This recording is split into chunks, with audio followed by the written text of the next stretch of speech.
great record and among my all-time favorites. And the follow-up is this. Again, kind of one of these records that a lot of people say that this is the beginning of their downfall. And a lot of people say that it's amazing. And I am squarely into that camp. You see the budgie picked up the cat, but the cap was impeccable. That's the name of this record. So always infusing some sort of humor in that. And this is my all-time favorite Budgie record, even though it's difficult to pick favorites here. Don't Dilute the Water, amazing song here. That's the closer. They do it pretty often, almost with every record. That they save the best for last. I'm a Faker too, another great song, Smile Oh Smile. So this is, again, it's kind of like a mix of straightforward heavier rock, but I think that with this they nailed it, the proportion. So the bass is kind of doing a dual role. It's a little bit melodic, a little bit almost Lemmy-ish, but also going a lot with the rhythm and the drum and doing a little bit of his own things. Great guitar solos, great drums here from Steve Williams. So my number one pick for Budgie. But if you're starting off with Budgie, that's not the one I would recommend as a representative. I would say pick one for the first three, Never Turn Your Back maybe, or the first or the second. But this is still, if you want to cut Budgie's history in two, I think that this is like closest part one. This is the last one of the roughly first phase, even though the first phase itself can be divided at least in two. So the first three and then the other three, Bandolier, If I Were Britannia, and Impeccable, or it would be, I think, more precise to cut it in three. So the first three, and then If I Were Britannia and Impeccable, and in the middle, In For The Kill and Bandolier, which kind of came back. Let's take a look at our Irish friends, Barry Devlin and Johnny Finn and Charlie O'Connor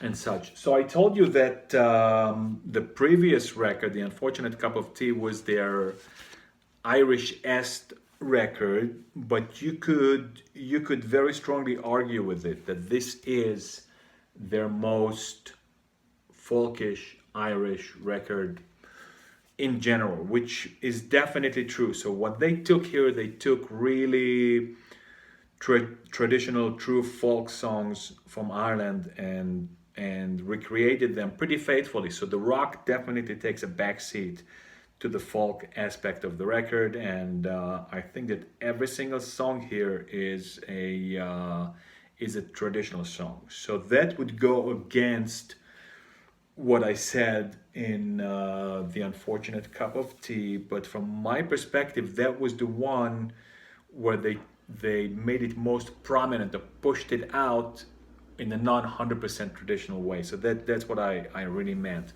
So that's kind of like a rock pop record, but with the strongest Irish feel. This is almost like a purely 100% folk record, recreation of actual folk songs. Pretty good record. The production suffers a little bit. You don't hear that well all of the instruments that they're doing and all the underlying secondary melodies or accompaniment. But and also it has like a very, very, very holiday, very Christmas vibe to it. They're not necessarily Christmas songs. Some of them are. I think Crabs in the Skillet is a Christmas or Christmas period kind of song. Drive the Cold Winter Away. Even the title hints at the season, and you can see this kind of like this angel, religious Christian kind of themed vibe to it. So great record, but very different. So these two are definitely the most different and the most Irish folk music oriented. So if you want to say that this one is the most folkish, the most Irish, I will not argue with you on that point. Next up comes their crowning achievement. The Book of Invasions, a Celtic symphony. Great, great record, and I am very, very happy and eternally grateful that this was the first of their records that I picked up, or actually got to know their band. A friend of mine played this. We were talking music, and I think it was in the military, and we were just sitting around and talking about Priest and bands of that nature, and then he brought this up, and he took out a homemade cassette, and we played it, and wow, I was hooked. And of course, as soon as I could, I picked up this record. No question about it. This is an amazing record. What they missed on the Tane, they accomplished here. So a very, very super cool. It was worked out good. The ideas are good. The melodies are good. The songs are good. The story is good. Again, this is very, very strongly and firmly based in Irish lore and traditional songs. I don't think that all the songs are actually traditionally written. Some of them are original, but the stories are based in the folklore. So this is a rock record. This is a rock, even pushing almost hard rock, and but also very traditional, very Irish. Has a lot of violin in it, a lot of harpsichord. Beautiful melodies and driving, some anthemic songs. March into Trouble is the great song out of it. Trouble with a capital T. The Power and the Glory, it's another one. Warm Sweet Breath of Love. King of Morning, Queen of Day. So all kind of anthemic. None of the songs was able to replicate Derek Doom, although Ride to Hell comes pretty close. Sideways to the Sun, Drive the Cold Winter Away. They made the title of the previous record the name of a song here. So absolutely, this is a must-have, even for people who are not necessarily into folk stuff or Irish stuff. It's a great record. It's obviously being sold as a concept album, which is BS in my opinion. The whole concept, the concept album should be concept in the music, right? Like a jazz record. It has no words, but it revolves again a certain state of mind, a certain sound, a certain work that they were doing at the time. But anyway, that's it's a side topic. So 100% unquestionably, unequivocally their best record, and I think that most people who know Horslips would agree with that. Let's go back to Budgie right now. 1980, a new decade and a new sound for Budgie. Power Supply, that's definitely the most heavy metal record ever made, and I think ever in their history, even going forward. It's a great record, don't get me wrong, but this is the end of the traditional, the classic Budgie. All the songs here are bangers, strong, hard, even if you don't want to say it's heavy metal, but it's borderline heavy metal. It's not that they lost their kind of sort of progressive edge or progressive infusion, but it's not so apparent in the album. It's not so obvious. Great songs again here. Crime Against the World. The quieter song is Time to Remember. Secrets in My Head. Or is it this the one that Maiden covered? I know that Maiden covered one of their songs on one of their B-sides, but I can't remember it now. Forearm Smash, the opening song. So this is a very, very heavy metal song, very usual heavy metal riffing, and then the bass doing the underlying, mostly again working with the drum and the rhythm. The drum became more metallic, so this is kind of like bandolier on steroids, but with a smoother 80s era song sound to it. And the bass is unfortunately relegated almost entirely to doing rhythm and working with the drum with very little melody or bursts of bass. But all in all, a great record. But it loses a little bit the budginess edge of it. So you could put that record on and almost think that you're listening to pretty much anything that was going on at that time. Scorpions, Saxon, you name it. Next up, 1981 brings us to Night Flight, which sees another tendency to continue in the same direction almost, but this one goes to a little bit less metallic and a little bit more, I don't want to say commercial, but let's just say the direction that Priest were going with British Steel and the previous record, Killing Machine, Hellbent for Leather. More polished sound here. The bass comes back a little bit to be more melodic, surprisingly. The drums are not as metallic. He's still hitting them hard, but not as metallic. So the production is more modern. This is definitely, from all the records, I think the biggest step toward modern, slicker, smoother production. Great record. The songwriting is stellar. It really stands pretty high on top of my table of preferences or order of preferences. Great songs. Reaper of the Glory, amazing song, begin to end. Well, of course, the big one is I Turn to Stone. That's the one that everybody knows. Keeping a Rendezvous, more like a thumper, like a rhythmical thumper. Change Your Ways. The quiet song is Apparatus, not so interesting. Don't Lay Down and Die, another great song. So all in all, a great record in my opinion. Definitely worth it. Again, this is far from the beginning, the early Budgie or the classic or super characteristic Budgie, and that again brings us to 1982 when they continue again in the same step. If you will, you can consider this record a kind of a mix of the two previous ones, but going a little bit one more step into the direction of being mainstream and being kind of a little too slick and maybe too commercial. Deliver Us from Evil. Definitely, from everything they did until now, I would say the least interesting. So kind of pretty much like everything that was going on at the time. Like I said, a little bit of Scorps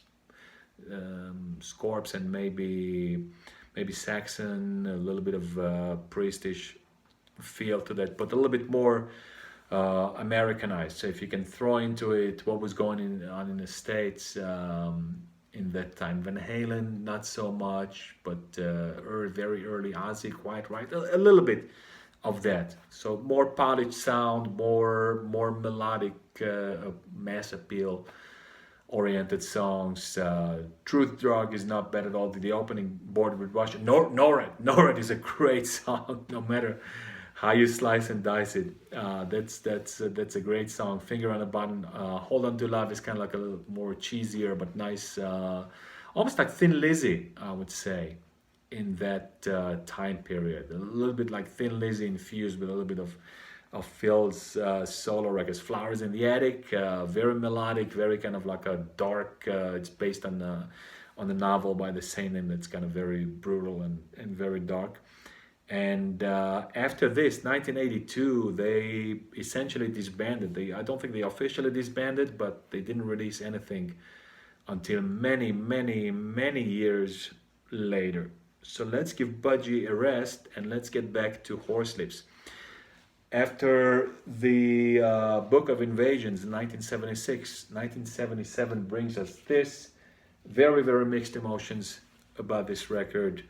This is the record that is considered the beginning of their decline, and unfortunately and very sadly, I cannot disagree.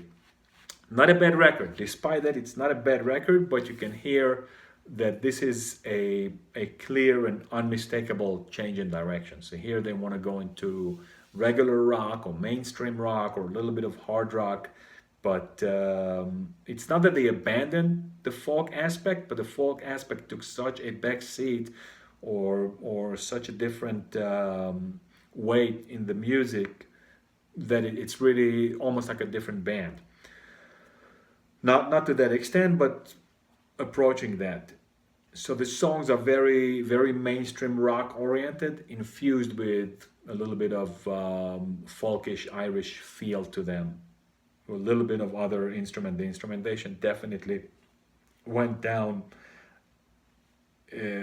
exponentially, really. So this is mostly regular rock instruments, electric guitar, electric bass, a drum, and maybe some keyboard and very little fiddle and harpsichord and whatever else they were doing in the past. So kind of sad to see this. They definitely could have made it a more infused with folk and make it a little bit more interesting. So altogether, not the super interesting record. You can see kind of the track listing.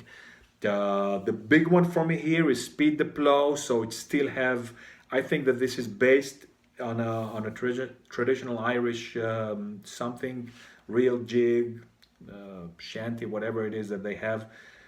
I'm not sure if the title is original, but it definitely have that feel. The next song is continues in a similar vein. Sure, the boys was green. Wrath of the Rain is not bad. New York Wakes.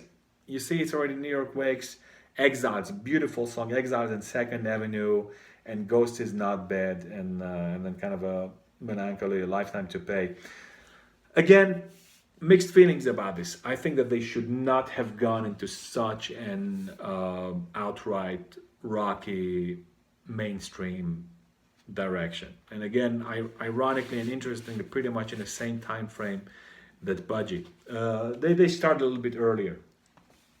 Budgie in 77, 78 was still releasing very, very solid, very Budgie-ish records, albeit different than their classic ones. Horslips, this is the one that I consider where things really went south. So again, not a bad record, but for Horslips, I don't know. I don't see a justification to make it like this, and I kind of get it. The lyrical theme, so the topic of both this and the previous record is Irish people getting to the United States and what happened to them, and so on and so forth. So being Irish in the United States. Loneliness, good song actually. It's a great song. I'll be waiting. If it takes all night, it's kind of a little bit more upbeat tempo.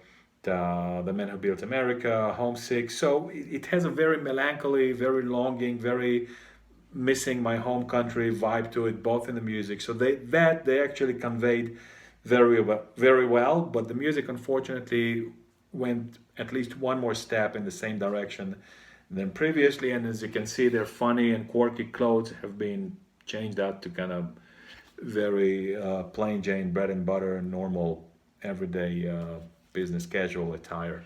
So I'm not sure if it was the management or the record company pressuring them into it, but that's what it was. So not a must-have unless you're like me and you want to have the entire series.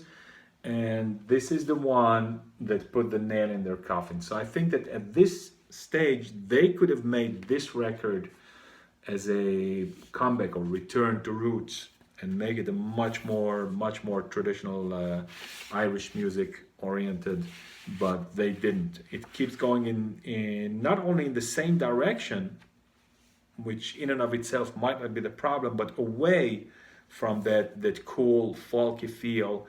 And this is almost entirely a regular mainstream record that could have been released by 15 other rock pop bands of the time. Guests of the Nation, the opener is actually not bad.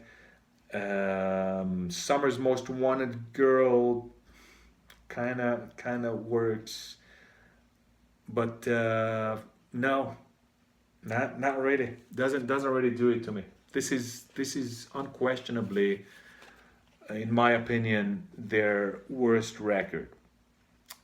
They do have a couple of live recording. There is Horslips Live that came out in 75 or 6, I want to say. I think right before the Book of Invasions or right after.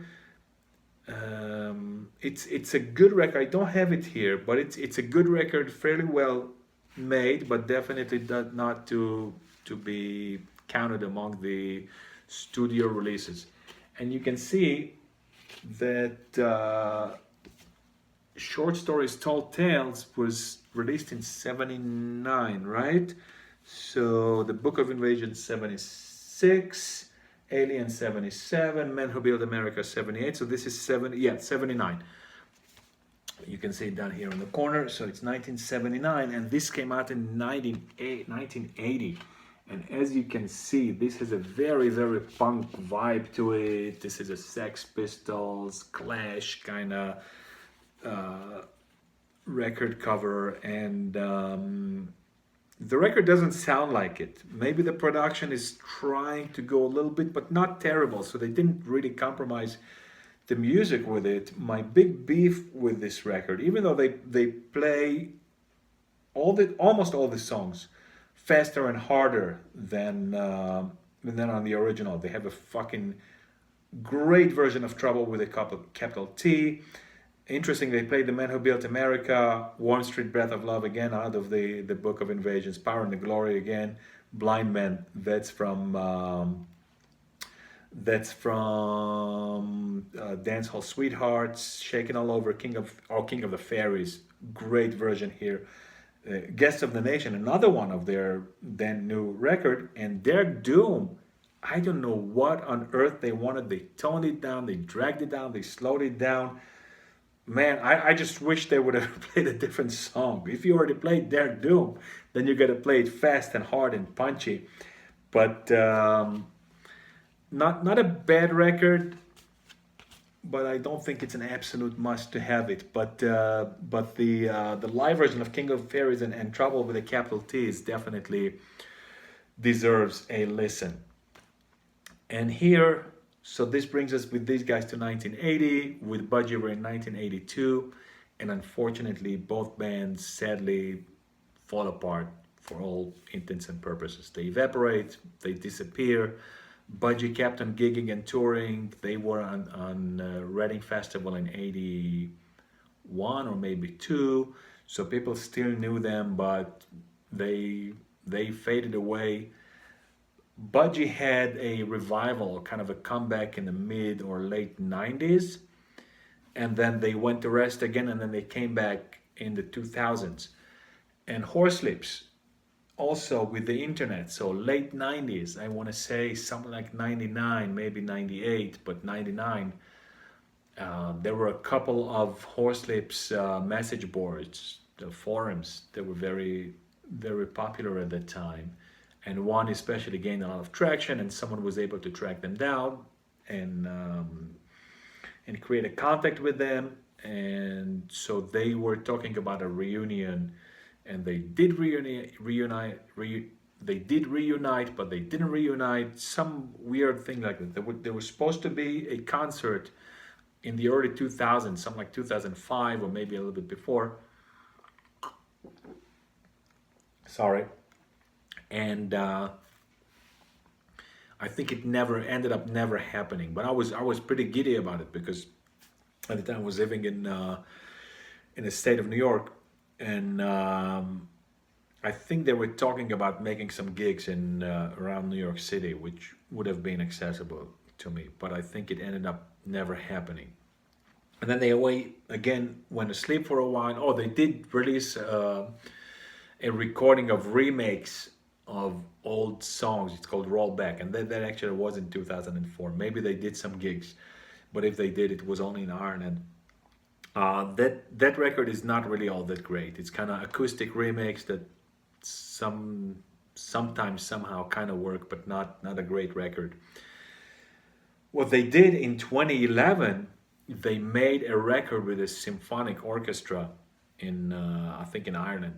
And if you want, I mean, that record is definitely their absolute best. It's not a studio record, it's a live record, it's with an orchestra, but the quality of playing, the choice of songs, the sound quality, that, like, if you don't just do their regular studio normal releases, and we do count live and special releases, that's definitely takes the cake. Like, if you must have only one single Horslips record, then it should either be the Book of Invasions or Live with the Ulster Philharmonic Symphonic something orchestra. It kind of has like an orange cover.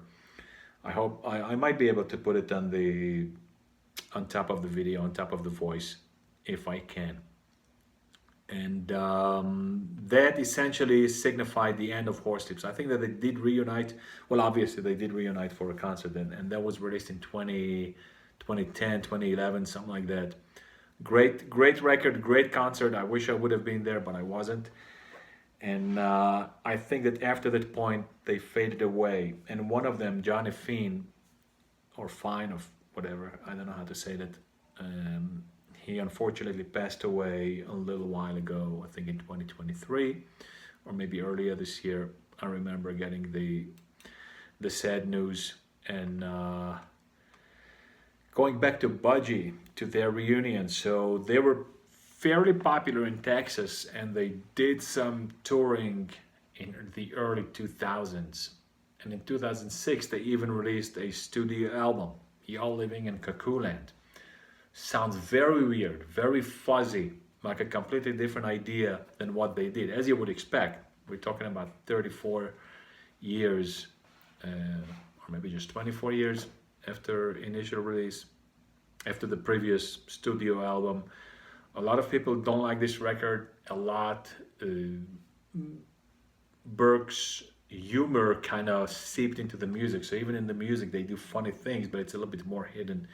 You need to listen to it. So it's kind of a weird album, as you would expect from Budgie. So it's Budgie weird, not weird in a bad way, weird in a cool way, in a good way, in the sense of unusual, not expected. Justice, the opener, is a great song. Dead Men Don't Talk is a good one. Most of the songs are a little bit they don't have enough punch, enough personality for them. The last one, I'm compressing the comb on a cockerel's head, whatever that means. I don't even want to speculate on that. That's also a good one, like a heavy thumper, kind of like a bass pushed kind of riffy song, but not the best album, but it's good. I'm happy that they did it. You know, it's a little bit another step in their history, for better or worse. And unfortunately, Burke Shelley passed on in early 2022. I remember I went to take a little nap on the couch, and I woke up, and that was the first notification that I got, that Burke Shelley passed on. And he wasn't even really that old, but he had a lot of health complications. So unfortunately, two bands that never really got the recognition and the respect that that was really truly should have been given to them. But again, like said, today with the internet, everything is possible, everything is available. So let's do the ranking, because I don't want to be accused of someone who transgressed the 10 commandments of YouTube. Ranking the albums, that's a must, right? Because you have to rank them. And I'm not a huge fan of rankings, because on the top, you know that the top 4 or 5 or 3, whatever it is, they are really amazing, and these are the records that you like, and that's what represents the band, at least from your personal perspective. But then going down, I think it's not so crucial, not so important. But anyway, ranking, let's start with Horslips. Book of Invasions is a no-brainer, again, unless you want to throw in Live with the Ulster Symphonic or Philharmonic Orchestra. But these definitely are the two on the top. Then Happy to Meet, Sorry to Part, which is their first record, and it's a little bit of a tough decision between that and The Tain, because The Tain is really one of their flagship albums. But in my opinion, those long, drawn out, quieter parts are kind of work a little bit against it. Again, I'm not saying that the entire thing has to be heavy riffing and just to be upbeat and fast, but it's a little bit too much of that. Too vocal, too acoustic, too slow, too drawn out. Next up, Drive the Cold Winter Away. Very, very special, but it's a very, very folk record. And what I am a little bit not skeptical, but lamenting about, a little bit sad about, is that Horslips didn't bring in the folk revival that I think it's mostly Blackmore's Night that is responsible for. So when Blackmore started doing Blackmore's Night in the late 90s, then all of a sudden you saw a whole bunch of other folk groups pop up, like Mushrooms After the Rain, Santiano, German band, and things of that nature. Miav, if you're familiar with her, I think she's also Irish or Scottish. She has like a crystal clear voice. Not rock at all. So she's doing very, very traditional stuff, mostly vocal, sometimes vocal only. But if you're interested in beautiful, very super sharp and crystal clear female vocal, I think she's worth a listen. She has an amazing rendition of well, many songs, but what is the song? Oh, I forget. It's about the girlfriend who is putting her boyfriend to test. I forget the name right now. But again, I'm getting sidetracked here, going to Blackmore's Night and Meow. So again, at number 5, did we say Book of Invasions? Happy to Meet the Tain. Number 4, I can't even count anymore. Drive the Cold Winter Away. Dancehall Sweethearts, you see there's kind of like a divide here, you know, like the first, the 3 best one, they're like bangers, they're amazing records. But then Drive the Cold Winter Away, it kind of goes down a little bit in the listenability. And then Dancehall Sweethearts, The Unfortunate Cup of Tea, like it's a very, very unusual, very special, very weird record. And then Aliens, and of course The Man Who Built America, and then Tall Tales. And this is how they go in order, so one worse than the other, which is a little bit sad, but Budgie is really not much different.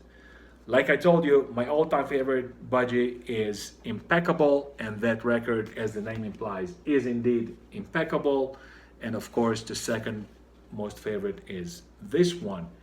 Picking a third one is kind of challenging. I'm torn between a number of records here, and they are Never Turn Your Back on a Friend, Night Flight, and Squawk, and Budgie. So all of these could kind of be at the number 3, but I put Never Turn Your Back on a Friend, and then Night Flight, and then Squawk, Budgie. In for the Kill, like I said, it kind of has that little problem in my mind that he stopped doing that overly melodic and dominant bass. The bass is still there, but it's not so dominant, not so pushing the riff. It's kind of more thumping and working with the drum. Power Supply, great record, still a very great record. Then Bandolier, that's the one that kind of became melodic and really pushed the bass sort of to the background. Deliver Us from Evil and Kakuland, those two can be reversed. Again, both very, very listenable, very listen-worthy records, but again, to have them or to run to the store and buy them really only to complete the series if you're into that kind of thing. So that's pretty much all I had for you today. Bittersweet history for both bands. But at least now that we have internet, I think it's much easier, also much more imperative to listen to these bands and to spread the word. And so until the next time, rock on!